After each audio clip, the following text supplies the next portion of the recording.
আপনি তো খুব চমৎকার খুতবা দিলেন, মনে হচ্ছে আপনি পৃথিবীর সবচেয়ে জ্ঞানী মানুষ। মুসা আলাইহিস সালাম বললেন, হ্যাঁ আমি পৃথিবীর সবচেয়ে জ্ঞানী মানুষ। কি বললেন?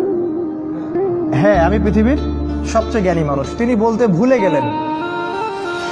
ভুলে গেলেন যে আল্লাহ সবচেয়ে ভালো জানেন কে পৃথিবীর সবচেয়ে জ্ঞানী মানুষ।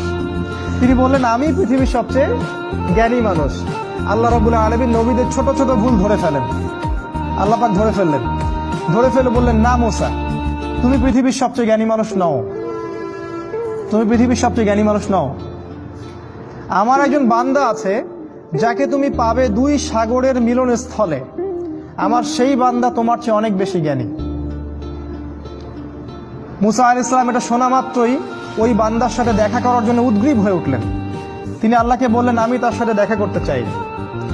আল্লাহ পাক বললেন, তুমি